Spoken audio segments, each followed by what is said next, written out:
తల్లులారా, మీ ఆశీర్వాదం పిల్లలకు కావాలి. తండ్రులారా, మీ ఆశీర్వాదం పిల్లలకు కావాలి. పిల్లలు స్కూల్కి వెళ్ళేటప్పుడు వారి తల మీద చేతులుంచి ప్రార్థన చేసి పంపించండి. కుటుంబ ప్రార్థన జరిగేటప్పుడు, వాళ్ళ బర్త్డేకి వచ్చినప్పుడు 2 చేతులు వాళ్ళ తల మీద ఉంచి, తండ్రిగా నీకు అధికారం ఉంది, తల్లిగా నీకు అధికారం ఉంది, 2 చేతులుంచి వాళ్ళ తలల మీద పెట్టి ఆశీర్వదిస్తూ ఈ మాటలు అనండి. యవన బిడ్డలారా, తల్లిదండ్రులు నిన్ను బట్టి ఎప్పుడు కన్నీరు కార్చనివ్వదు. నేను చెప్పే మాట భక్తి కలిగిన తల్లిదండ్రులు గూర్చి. లోకస్తులైన తల్లిదండ్రులు, పిల్లలు పెంచే విషయంలో పక్షపాతం చూపించే తల్లిదండ్రులు, వాళ్ళ గురించి నేను చెప్పట్లేదు.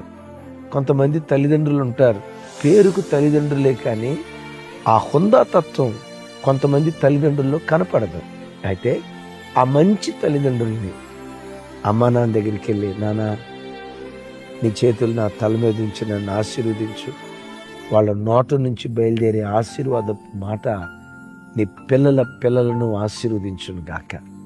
తల్లిదండ్రులరా, పిల్లలు ఎంత కోపం రేపినా, కోపం వస్తే చెయ్యెత్తి దెబ్బ కొట్టు, చేతికి పని చెప్పు కానీ నోటికి పని చెప్పకు. పదే పదే వాళ్ళు నీకు గుండె కోత మిగిల్చిన దీవించు వాళ్ళని, నీ గాయాలు రేపిన దీవించు వాళ్ళని, నీ హృదయం పిండబడేటట్లుగా దుఃఖాన్ని కలుగు చేస్తున్నా నాశనమైపోతావురా అని అనకండి. నువ్వు భూమి మీద బతకవురా అని అనకండి. దుమ్ము కొట్టుకొని పో అని అనకండి. వాళ్ళు ఎంత పెయిన్, ఎంత నొప్పి కలుగు చేసినా ఓ తల్లిగా, తల్లి తండ్రి అంటే అదే కదా, ఓ తల్లిగా తండ్రిగా ఆ బాధను దిగమింగుకుంటూ చేతులెత్తి దీవించాలి కానీ పిల్లల పొరపాటును శపించకండి.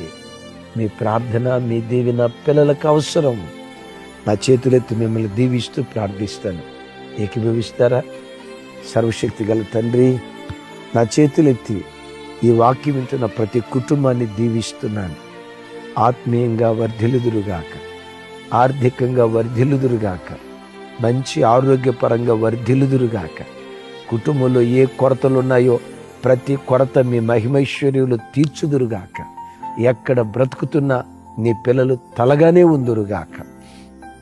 నా చేతులెత్తి నీ పిల్లలను దీవిస్తూ, సేవకులు వింటున్నారయ్యా, వేల కొలది ప్రజలకు తల్లులుగా తండ్రులుగా చేయండి. సమస్త ఘనత మహిమ ప్రభావాలు మీకే ఆరోపిస్తూ యేసు నామం పేరిట ప్రార్థించి స్తుతించి పొంది ఉన్నాం తండ్రి.